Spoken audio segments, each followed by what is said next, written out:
नमस्कार, अनादि टीवी में आप सभी का स्वागत है। मैं हूं आपके साथ अस्मिता। उत्तर प्रदेश में निकाय चुनाव की तस्वीर अब साफ होती जा रही है। भारतीय जनता पार्टी शहरों में पहले से ज्यादा मजबूत होकर उभरी है। रुझान बता रहे हैं कि 16 नगर निगम सीटों पर भाजपा आगे चल रही है, जबकि केवल एक पर बसपा आगे है। रुझानों में सपा, कांग्रेस जैसी कई पार्टियों का खाता खुलता भी नहीं दिख रहा है। नगर पालिका अध्यक्ष के रुझानों में कड़ी टक्कर दिखाई दे रही है। 77 सीटों पर भाजपा प्रत्याशी आगे चल रहे हैं, 30 पर सपा, 21 पर बसपा और 41 पर अन्य आगे चल रहे हैं। अन्य को 41 सीटें मिलना आश्चर्य का विषय है। नगर पंचायत अध्यक्ष की सीटों में भी भारी उलटफेर दिखाई दे रहा है।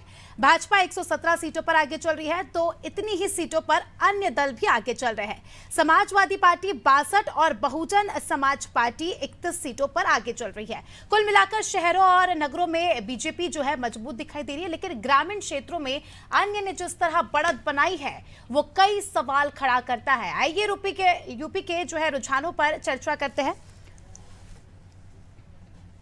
तो चर्चा से पहले थोड़ा सा आपको हम बता दें, जिस तरीके से रुझान आ रहे हैं तो लगातार देखा जा रहा है कि उत्तर प्रदेश में इस बार बीजेपी बाजी मारती नजर आ रही है। लगातार जो भी रुझान आ रहे हैं हम आपको उसकी अपडेट दे रहे हैं। 17 नगर निगम में 15 में भाजपा को बढ़त मिली है। मेरठ में ओवैसी की पार्टी आगे चल रही है। देखिए, काफी ज्यादा दिलचस्प रुझान जो है इस समय के सामने आ रहा है, क्योंकि यहाँ पर देखा जा रहा है कि अन्य दल भी बराबरी की टक्कर में इस बार चल रहे हैं। तो काफी ज्यादा चिंता का विषय भी है उन तमाम बड़ी पार्टियों के लिए जो उत्तर प्रदेश में जो है सालों से राज करती आई है। लिहाजा आज के जो रुझान है उसकी तस्वीरें जो है दोपहर तक पूरी क्लियर हो जाएगी, 3-4 बजे तक। मगर फिलहाल जिस प्रकार के उलटफेर यहाँ पर देखे जा रहे हैं वो काफी ज्यादा आश्चर्यचकित करने वाले हैं। बात करें बीजेपी की, तो बीजेपी लगातार जो है बढ़त की ओर नजर आ रही है। सपा का यहाँ पर सुपड़ा साफ नजर आता जा रहा है। देख सकते हैं हम जिस प्रकार के रुझान नतीजे सामने आ रहे हैं, ऐसा लग रहा है कि सपा जो है यहाँ पर काफी ज्यादा पीछे चल रही है। बात करें बसपा की, तो बसपा भी जो है कदम से कदम यहाँ पर मिलाती नजर आ रही है। तो आज जो है तय हो जाएगा कि उत्तर प्रदेश में निकाय का राजा कौन बनेगा और किसके सर पर जो है आज ताज सजेगा।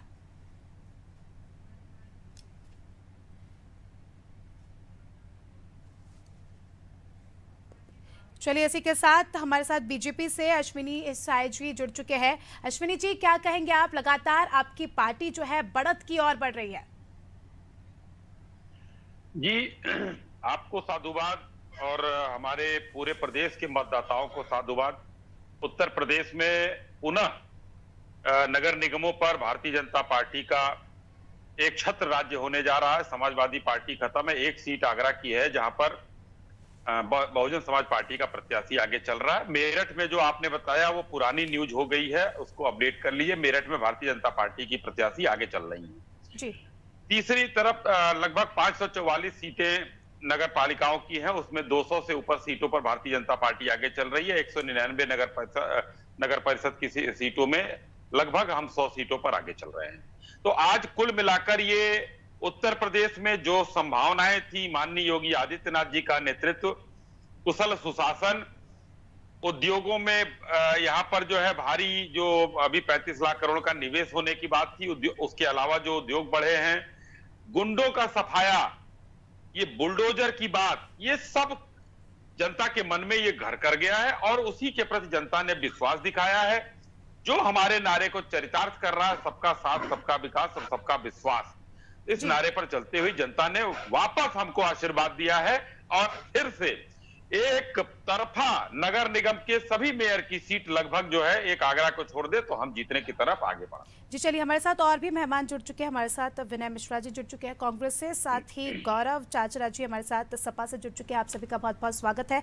गौरव जी, क्या कहेंगे आप? बीजेपी फुल कॉन्फिडेंस में यहाँ पर नजर आ रही है कि पूर्ण बहुमत के साथ जो है उनकी सरकार यहाँ पर आएगी। दावा तो आपने भी किया था, आपकी पार्टी ने भी किया था कि आने वाले समय में जो है पूर्ण बहुमत के साथ आप जीतेंगे, मगर जिस प्रकार के रुझान आ रहे हैं यहाँ पर सामने, काफी ज्यादा सवाल खड़े कर रहे हैं। देखिए, हमने अपनी रिजल्ट ओरिएंटेड स्ट्रेटजीज बनाई थी, उसके तहत हमने काम किया, जनता के बीच गए, जनता को समझाया, जनता को विकास कार्यों का बताया। हमें जनता पे पूर्ण विश्वास है। अभी रुझान है, रिजल्ट आने में अभी टाइम है। इसको आने दीजिए, 2-2:30 बजे जैसे बजेंगे। अखिलेश मुझे लगता यादव है आपकी पार्टी का उलटफेर बड़ा होएगा। चेहरा है सर, कितनी रैलियां उन्होंने की? बात करें बीजेपी की और देखें तो 50 से भी ज्यादा रैलियां यहाँ पर की है, जनसभाएं की है। कितना देखिए, नजर आया यहाँ पर अखिलेश यादव ग्राउंड माननीय जीरो पर? राष्ट्रीय अध्यक्ष जी, वो राष्ट्रीय अध्यक्ष हैं, वो हर जगह जाना उनकी ड्यूटी है। कहीं कहीं कभी कहीं जाना, कभी कहीं जाना। तो उन्होंने एक रिजल्ट ओरिएंटेड स्ट्रेटजी बनाई थी, अलग अलग लोगों को जिम्मेदारी दी गई थी अलग अलग क्षेत्रों की। वो उसी के तहत लोगों ने वहां पे जाके कैंपेनिंग करी, चुनाव प्रचार किया है। और जनता पे हमें पूर्ण रूप से विश्वास है। थोड़ा सा समय और दीजिए, 2-2:30 बजते ही उलटफेर होएगा, देखिएगा। हमारी तरफ पासा पलटेगा। जनता पे हम पे विश्वास है और हमारे पे जनता को विश्वास है। जी चलिए, हमारे साथ कांग्रेस से भी जो है विनय मिश्रा जी हमारे साथ जुड़े हैं। विनय जी, आपकी पार्टी का, चलिए विनय जी से हमारा संपर्क अभी नहीं हो पा रहा है। अश्विनी जी, क्या कहेंगे आप? सपा का जो है अभी भी कॉन्फिडेंट में नजर आ रही है। उनका कहना है कि जो तस्वीरें 2:30-3 बजे तक क्लियर होगी उसमें समझ आ जाएगा कि किसकी पार्टी यहाँ पर जो है राज करने वाली है। अस्मिता जी, देखिए, विगत कई चुनाव से समाजवादी पार्टी का खाता नहीं खुला है उत्तर प्रदेश में मेयर के इलेक्शन में, और वो इसमें भी दिख रहा है। 9 से 10 सभाएं माननीय अखिलेश जी ने किया था, उनके प्रवक्ता नहीं बता पाए, लेकिन मैं बताना हूं 9 से 10 सभाएं किए थे। उनको लगा कि जनता जो है 9-10 सभाओं में ही हमारे तरफ मुड़ जाएगी, मुखातिब हो जाएगी। लेकिन जनता होशियार है, जनता चाहती है कि नेता हमारे बीच में रहे, नेता घर से बैठकर ट्विटर पर राजनीति न करे। अखिलेश जी वही राजनीति कर रहे हैं। माननीय योगी आदित्यनाथ जी डिप्टी सीएम, दोनों डिप्टी सीएम प्लस हमारे जितने मंत्री थे, जितने एमपी थे, जिसको प्रभारी बनाया गया था, सब लोगों ने जिलों में जाकर, नगरों में जाकर वहां पर यह स्थिति का वो किया कि आज 17 नगर निगम में 16 पर हमारी बहुत भारी बढ़त है। मेरठ में हम 9000 से आगे हैं पिताजी, आपको अभी का सूचना बता दें आपको। जी। लेकिन इन लोगों को ये लग रहा था कि घर बैठे हम काम कर लेंगे, तो जनता के बीच में, उनके सुख में, उनके दुख में जाना पड़ता है, उनके लिए काम करना पड़ता है। अपराध मुक्त बनाने के लिए जो कदम माननीय योगी जी ने उठाया, बुलडोजर का इन लोगों ने विरोध किया।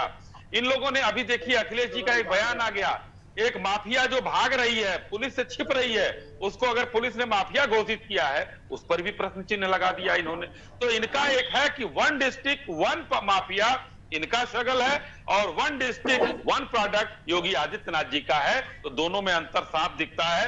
तो एक नारा है, फर्क साफ दिखता है, तो वो फर्क दिख रहा है कि जनता को।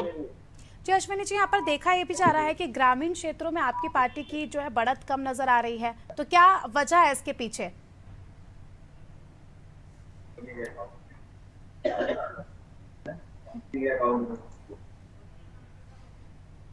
अश्विनी जी, आपको हमारी आवाज आ पा रही है?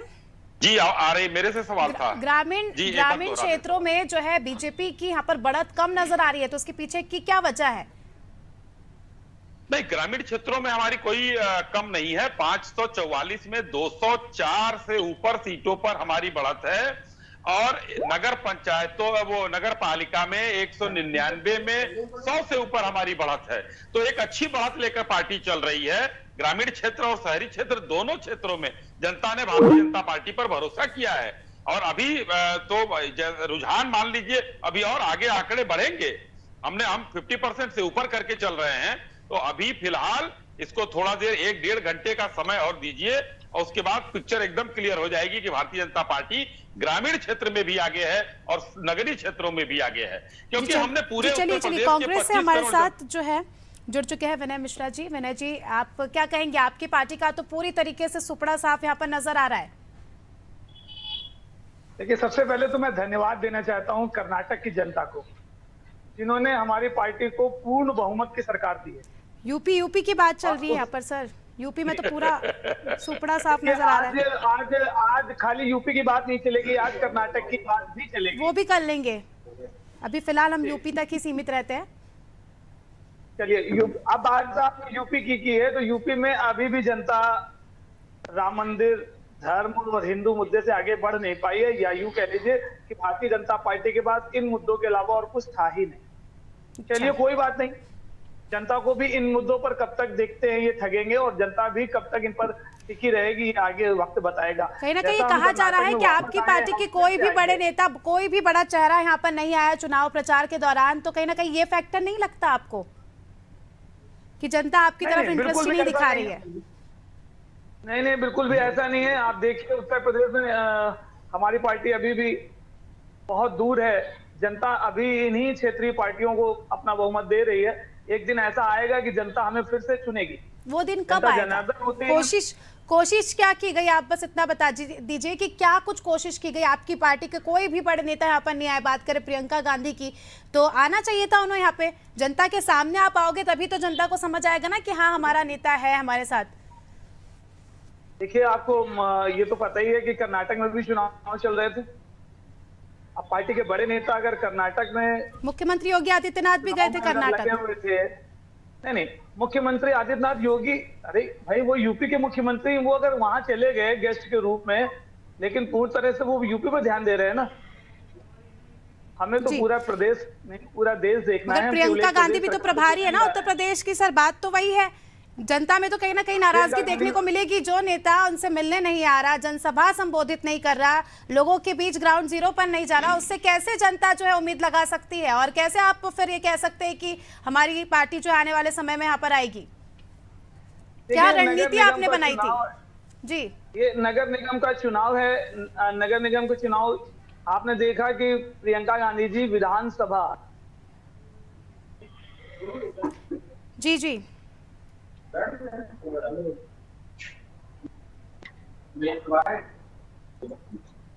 चलिए, तो आपको बता दें कि अलग अलग पार्टियां जो है अपने अपने अलग अलग चीज़ें कह रही है, मगर यहाँ पर साफ तौर पर पिक्चर क्लियर है। उत्तर प्रदेश में जो अभी के जो रुझान है उसमें तो यही देखा जा रहा है कि बीजेपी जो है लगातार बढ़त की ओर है। चलिए,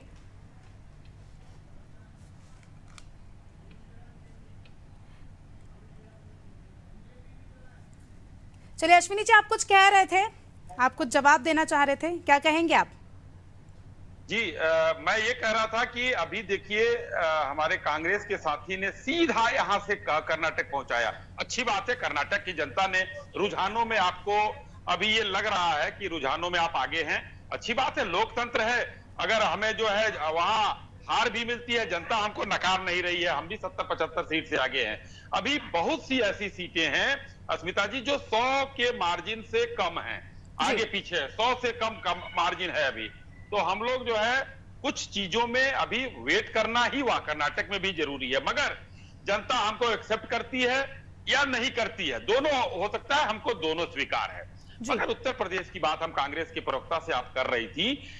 आज उत्तर प्रदेश में इन्होंने कहा, प्रियंका जी यहाँ की प्रभारी हैं, 7% या 6% वोट हुआ करता था 2022 में विधानसभा में, वो 2% से नीचे पर ले आई। वो अमेठी का प्रभारी बनाया गया उनको, राहुल गांधी को उन्होंने चुनाव हरा दिया। तो ये कांग्रेस के लिए एकदम यहाँ समाप्ति का मामला है। मगर एक बात सबसे महत्वपूर्ण है कि अभी कांग्रेस के प्रवक्ता कह रहे थे, और मैं कई चैनलों पर जा रहा हूं, तो उसमें कांग्रेस के प्रवक्ता ये कह रहे हैं, मैं सबसे अनुरोध कर रहा हूं कि चलिए अब कर्नाटक के अगर आज के रिजल्ट में ये रुझान रिजल्ट में बदल जाते हैं और आप जीत जाते हैं, तो लोकतंत्र की हत्या नहीं हो रही है, ईवीएम खराब नहीं है, सब कुछ आज आ जाएगा। वरना पूरे देश में घूमकर उत्तर प्रदेश में ईवीएम खराब, उधर जो है नॉर्थ ईस्ट में चुनाव हुए वहां पर ईवीएम में गड़बड़ी, निर्वाचन आयोग खराब, भारतीय जनता पार्टी ने सबको मैनेज कर लिया। ये विलाप अब नहीं होगा और नहीं होना चाहिए। जी, चलिए, तो इसका जवाब हम कांग्रेस से, चलिए गौरव जी आप हमारे साथ जुड़े हैं। हमारा जो है कांग्रेस से संपर्क नहीं हो पा रहा है, तो गौरव जी, यहाँ पर लगातार जो देखा जा रहा है कि बहुत सारी चीज़ें आपकी पार्टी ने भी की, बहुत सारी रणनीतियाँ भी बनाई, मगर कहीं ना कहीं वो रणनीतियाँ सारी फेल होती नजर आ रही है जिस प्रकार के अभी रुझान आ रहे हैं। तो क्या कुछ कहेंगे आप? देखिए, रुझान आ रहे हैं तो अच्छी बात है, अभी टाइम बीतने दीजिए। मैंने पहले भी बताया है, रुझानों पे ना जाइए, एग्जैक्ट रिजल्ट पे जाइएगा, रिजल्ट हमारे हक में होंगे। और भारतीय जनता पार्टी के प्रवक्ता साहब कह रहे थे कि जब ये जीत जाती कोई और पार्टी फिर ये टिकड़ा नहीं फोड़ते हैं, ऐसा नहीं है। देखिए, हकीकत अगर जानिए ग्राउंड लेवल पे, तो प्रशासन का हमेशा दुरुपयोग किया जाता है। मुस्लिम बहुमूल्य क्षेत्रों में आधों के वोट काट दिए गए हैं। उत्तर प्रदेश में आधे मुस्लिम मतदाताओं को वोट डालने से मना किया गया है, लाठी डंडे चले, वहां पे पुलिस की बदतमीजी सामने आई है। बुलंदशहर में देख लीजिए आप, हमारी प्रत्याशी अर्चना पांडे के साथ कितना दुरुपयोग किया है इनके भारतीय जनता पार्टी के लोगों ने। तो कहीं ना कहीं ये सब चीजें भी कारण हैं। और मैं आपके चैनल के माध्यम से चुनाव आयोग और उत्तर प्रदेश प्रशासन के ये गुहार लगाता हूं कि जो काउंटिंग है वो निष्पक्ष तरीके से हो जाने दीजिए। जो दूध का दूध है, पानी का पानी साफ हो जाएगा शाम। कहीं ना कहीं आप ये कह रहे हैं कि जिस प्रकार की जो है बातें सामने आई है वोटिंग के दौरान कि कहीं पे जो ईवीएम मशीन बिगड़ जाती है, कहीं पर लड़ाई झगड़ा होता है, तो यही रीजन है आपकी जो है पकड़ कम है, ये आपका कहना है? बिल्कुल, देखिए जनता का विश्वास समाजवादी पार्टी में है। जनता ने समाजवादी पार्टी को अपनाया है। अभी भी अगर रुझानों की बात करिए तो 143 सीटें नगर पंचायतों की समाजवादी पार्टी आगे चल रही है। नगर पालिका में 59 सीटों पर समाजवादी पार्टी आगे चल रही है। जी चलिए, तो हमारे साथ अब वरिष्ठ पत्रकार सैयद रजा जी जुड़ चुके हैं। सैयद जी, बहुत बहुत स्वागत है आपका नादिर टीवी में। सैयद जी, जिस प्रकार के रुझान जो है सामने निकल कर आ रहे हैं, क्या कुछ कहेंगे आप? क्या लगता है आपको कि आने वाले लोकसभा चुनाव में इन रुझानों का और नतीजे भी जो है थोड़ी देर बाद क्लियर हो जाएंगे, क्या प्रभाव पड़ेगा? कर्नाटक चुनाव के बारे में कह रही हैं? नहीं, यूपी निकाय चुनाव। यूपी निकाय चुनाव में तो भारतीय जनता पार्टी बढ़त लिए हुए है, चाहे नगर निगम हो, चाहे नगर पालिका हो, नगर पंचायत हो जी, और अच्छी स्थिति में है। नगर निगम में आप समझिए कि 16 सीटें जीत रही है। एक खाली जो है वो किसी अदर को जा रही है, बीएसपी को, चाहे वो सहारनपुर हो, क्योंकि वहाँ इमरान मसूद अच्छी तरीके से लड़ रहे हैं, खतीजा मसूद। और नगर पालिका के चुनाव में आप समझिए, नगर पंचायत के चुनाव में 544 में 154 जो है बीजेपी है, 72 समाजवादी पार्टी है। और नगर पालिका अध्यक्ष के चुनाव में 199 में 92 बीजेपी है, 35 एसपी है, बीएसपी 21 है, 5 कांग्रेस है। मेयर का चुनाव जो 17 में 17 हुआ, तो आप जानते हैं कि 16 जो है वो बीजेपी जो है रुझान में आगे चल रही है। और यही जो है उसमें जो है एसपी जो है 72 पाए है। नगर पंचायत में 154 जो है वो उसका रुझान आगे जा रहा है, जो है बीजेपी का।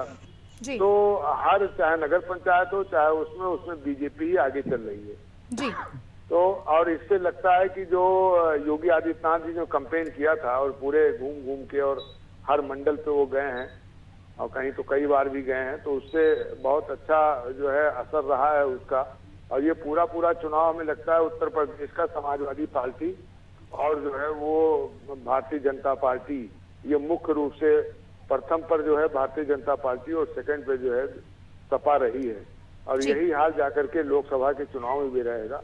लेकिन भारतीय जनता पार्टी ने अपने कैंडिडेट खूब बदले हैं और नए कैंडिडेट पर जो है वो उसने अपना वो दांव खेला है। नगर निगम के अंदर जो 10 चुनाव पहले हुए थे उसमें आप समझिए कि 9 प्रत्याशी उसने बदले थे। खाली मुरादाबाद में विनोद अग्रवाल को छोड़ करके सबको जो है बदल दिया था, 9 नए प्रत्याशी लगाए थे जी। इसी तरीके से यहाँ आप देख लीजिए जो 7 चुनाव हुए जिसमें शाहजहांपुर तो पहली बार हो रहा है नगर निगम को चुनाव, वो 6 जो हो रहे हैं उसमें जो है वो 2 सीट तो ले गई थी जो है अलीगढ़ और मेरठ, वो ले गई थी बीएसपी। और इसमें 4 सीट जो है वो बीजेपी के पास थी सेकंड फेज वाले में। और सेकंड फेज में खाली 2 सीट जो है इन्होंने, एक तो वुमेन्स की गौतम की बरेली वाली और एक कानपुर की परमिला पांडे वाली, ये इन्होंने सीट जो है दोबारा टिकट दिया है महापौर को और 4 टिकट उन्होंने बदल दिया, नए कैंडिडेट उतारे हैं। लेकिन नए कैंडिडेट उतार के मेयर में चुनाव तो जीत रहे हैं, लेकिन नए कैंडिडेट उतार के कर्नाटक के अंदर जो है स्थिति बहुत अच्छी नहीं है, क्योंकि वहां भी इन्होंने यही किया है कि नए प्रत्याशियों को उतार दिया और जो प्रत्याशी उनके पास अपने मेहनत करने वाले थे उनको हटा के एक रिसर्च किया। लेकिन जबकि उन्होंने अपने डिप्टी सीएम को जो है टिकट बंगलौर में नहीं दिया, वो बेचारे कांग्रेस से जाके लड़े, लेकिन वो कांग्रेस से भी जीत नहीं पा रहे हैं, क्योंकि हमें लगता है कि वो कार्य अच्छे तरीके से नहीं किया। इसलिए आम जनता ने उस डिप्टी एसपी को, डिप्टी सीएम को भी जो है नकार रही है।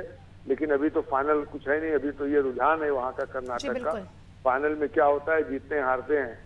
तो भारतीय जनता पार्टी जिस तरीके से मेयर के चुनाव में प्रत्याशियों को बदली है, हमें लगता है इसी तरीके से वो लोकसभा चुनाव में भी प्रत्याशियों को बदलेगी। 80 प्रत्याशियों में से हमें लगता है कम से कम जो है वो 45 प्रत्याशी, 30 प्रत्याशी, 40 प्रत्याशी तक वो बदलेगी और नए जो है वो कैंडिडेट ले आएगी मेंबर ऑफ पार्लियामेंट। जो भारतीय जनता पार्टी ये समझती है कि हमारे भारतीय जनता पार्टी की वजह से और मोदी जी की वजह से, उनके चेहरे की वजह से और भाजपा के कार्यक्रम की वजह से और योगी जी के उत्तर प्रदेश में लोकप्रियता के कारण जो है वो लोग समझते हैं कि जो है कैंडिडेट कोई भी रहेगा, भारतीय जनता पार्टी का प्रत्याशी जीत जाएगा। जी, अश्विनी जी कुछ कहना चाह रहे थे, क्या कहेंगे आप अश्विनी जी? नहीं, मैं रिजवी साहब की बातों में एक बात जोड़ना चाह रहा था। जो रिजवी साहब ने कहा कि नए प्रत्याशी उतारे हैं, तो भारतीय जनता पार्टी अक्सर जो है हर राज्यों के जो चुनाव होते हैं उसमें लगभग 20 से 30% प्रत्याशी नए हम उतारते हैं, क्योंकि हम नए कार्यकर्ताओं को भी मौका देते हैं। और पुराने लोग जो आगे बढ़ चुके हैं, हमने अपना कैप लगाया हुआ 75 साल का, और उसके अलावा भी हम नए लोगों को मौका देने के लिए काफी, अभी गुजरात के चुनाव में देख लीजिए, उत्तर प्रदेश के चुनाव में देख लीजिए, हम कई राज्यों के चुनाव में आप देखिए तो भारतीय जनता पार्टी ही अकेली पार्टी है जो अपने प्रत्याशियों को बदल लेती है। इसको आप जैसे अनुभवी पत्रकारों की नजर में एक परीक्षण भी आप लोग कहते हैं। कभी कभी वो चीजें जो है सफल हो जाती हैं, और अधिकतर हमारी सफल होती हैं, क्योंकि नए चेहरों पर लोग ज्यादा भरोसा करते हैं, उनमें ऊर्जा ज्यादा होती है, काम करने की क्षमता ज्यादा होती है। और पुराने लोग अगर मार्गदर्शक रहे हमारे, चाहे हमारे अभिभावक बन के रहते हैं, तो उनमें भी कोई ऐसी बात नहीं नजर आती है, जो कि अभी कांग्रेस में नजर आने वाली है। डीके शिव कुमार और सिद्धारमैया जी के बीच में जो युद्ध चल रहा है वो अभी नजर आने वाली है। जी, तो फिर ऐसे में जो है अश्विनी जी, ये सवाल आ जाता है कि पुराने जो आपके कार्यकर्ता है, नेता है, जो काम करते हैं, जैसे कि अभी दूसरे राज्यों की बात करें तो मध्य प्रदेश में भी यही सवाल जो है उठ रहा था कि जब नए प्रत्याशी आ जाते हैं तो फिर पुराने प्रत्याशियों को आप कहाँ एडजस्ट करेंगे? जो पुराने कार्यकर्ता है, जो पुराने नेता है आपके, जो सालों से आपकी पार्टी को जो है अपना टाइम देते हैं, काम करते हैं। सरकार में इतनी जगह है संगठन में काम करने के लिए। देखिए, हर राजनेता, भारतीय जनता पार्टी एक अनुशासित पार्टी है, और उसमें संगठन में किसी को जगह दिया जाता है, किसी को सेंटर में जगह दिया जाता है, काफी लोग राज्यपाल बना के भेजे जाते हैं, काम करने का मौका दिया जाता है। हमारे यहाँ अलग अलग तरीके की बहुत सी टीमें होती हैं, कई टीमों को वो लोग लीड करते हैं, उनका अनुभव वहां काम आता है। चुनावी राजनीति से उनको हम लोग अगर अलग करते हैं तो उनके अनुभव का पार्टी लाभ लेती है, तब जाकर हम आज 18 करोड़ के से ऊपर के जो है हमारे सदस्य हो पाए हैं, और सबसे बड़ी विश्व की पार्टी बन पाई है, और बहुत इतने राज्यों में सरकार हो पाई है। भारतीय जनता पार्टी की जो स्ट्रेटजी है वो हम अनुभव का लाभ लेकर और इधर ऊर्जा को आगे बढ़ाते हुए हम लोग काम करते हैं। जी गौरव जी, देखा जा रहा है कि बीजेपी जो है लगातार अपनी पार्टी में नए प्रत्याशियों को मौका देती है, जो नए लोग जुड़ते हैं उन्हें मौका देती है, और साथ ही जो पुराने अनुभवी लोग हैं उनका भी जो है पूरी तरीके से कहां पर उनको एडजस्ट करना है ये बीजेपी को बहुत अच्छे से पता है। आपकी पार्टी पर लगातार ये आरोप लगते हैं कि आप भाई भतीजावाद की पार्टी करते हैं, आप जो है लोगों को इतनी वैल्यू नहीं दे पाते, प्रत्याशियों को इतनी वैल्यू नहीं दे पाते, इस वजह से जो है आप हर बार पीछे रह जाते हैं। तो क्या कहेंगे आप इस पर? पहली बात तो इन्होंने कोई विकास का कार्य नहीं किया, इस वजह से इनको कैंडिडेट चेंज करने पड़े, और जो कैंडिडेट चेंज किए, जिनकी टिकट कटी है, ज्यादातर लोगों ने निर्दलीय पर्चा भरा इनके खिलाफ ही, भारतीय जनता पार्टी के खिलाफ ही उन्होंने निर्दलीय पर्चा भरा है। तो भारतीय जनता पार्टी से जो निराश हुए हैं, तो ये ना कहें कि वो उनको कहीं ना कहीं एडजस्ट करते हैं। और दूसरी बात, हमारी समाजवादी पार्टी की बात है, हम तो विकास की राजनीति करते हैं, रिजल्ट ओरिएंटेड स्ट्रेटजीज बनती हैं, उसके तहत ही लोगों को टिकट दी जाती है, जो काम करेगा उसको टिकट मिलती है, अगर जिसने काम नहीं कर पाए तो उसको टिकट कट जाती है। ये है जी। चलिए, तो अब आखिरी सवाल में पंचायत की बात करूं तो 143 से 171 में समाजवादी पार्टी ने बढ़त बना ली है, जबकि भारतीय जनता पार्टी 237 से 204 पे आ चुकी है। तो वही मैं कह रहा हूं, चलिए, हमारे साथ कांग्रेस से विनय मिश्रा जी जुड़ चुके हैं, उनसे जो है हमारा संपर्क टूट गया था। आखिरी सवाल जो है विनय जी से मैं करना चाहूंगी। विनय जी, सबसे आखिरी सवाल और सबसे सीधा सवाल, आप अपना भविष्य उत्तर प्रदेश में किस तरह से देखते हैं? आपकी पार्टी का भविष्य किस तरीके से देखते हैं उत्तर प्रदेश में? देखिए, हम वापसी करेंगे। हम इस जीत के लिए आश्वस्त हैं कि हम जरूर पीछे रह गए हैं उत्तर प्रदेश में, लेकिन एक न एक दिन उत्तर प्रदेश की जनता इस बात को वो जरूर दिन कब आएगा और क्या रणनीति रहेगी आपकी? थोड़ा सा आप अगर दर्शकों को बता दें तो वो भी कॉन्फिडेंट। जी देखिए, एक चीज मैं आपको स्पष्ट कर दूं कि वो दिन आएगा जरूर, इस बात पे निराश नहीं होना चाहिए। हमारे उत्तर प्रदेश की जनता को देखिए, हिमाचल को देखिए, राजस्थान को देखिए, और अब कर्नाटक को देखिए, इसके पहले झारखंड भी रहा है। और जिस तरह से भारतीय जनता पार्टी कांग्रेस मुक्त भारत का स्वप्न देख रही थी, उनका सपना टूट गया है, और हम वापसी कर रहे हैं, और उत्तर प्रदेश में भी वापसी जरूर करेंगे। जी, चलिए, अब ये तो देखने वाली बात होगी कि किस प्रकार से जो है आपकी पार्टी वापसी करती है। लगातार तो देखा जा रहा है कि बहुत बुरी तरीके से सुपड़ा साफ हो रहा है आपका। चलिए, इसी के साथ मैं आप सभी मेहमानों का जो है बहुत बहुत शुक्रिया करना चाहूंगी। समय के अभाव में ये चर्चा यहीं खत्म करनी होगी। तो देखिए, लगातार जो है रुझान सामने आ रहे हैं, अलग अलग पार्टियों ने जो है अपनी अपनी बातें रखी है। कांग्रेस का जो है पूरा सुपड़ा साफ नजर आता जा रहा है उत्तर प्रदेश से, फिर भी जो है फुल कॉन्फिडेंस में यहाँ पर कांग्रेस नजर आ रही है। कहना है कांग्रेस का कि हम आने वाले समय में जो है बहुत अच्छे से वापसी करेंगे। अभी तो आने वाला वक्त ही बताएगा, और लगातार जो भी रुझान सामने आएंगे अनादि टीवी के जरिए हम आप तक जो है फुल अपडेट्स जो है देते रहेंगे। चलिए, इसी के साथ फिलहाल इस पेशकश में इतना ही, दीजिए में इजाजत। नमस्कार।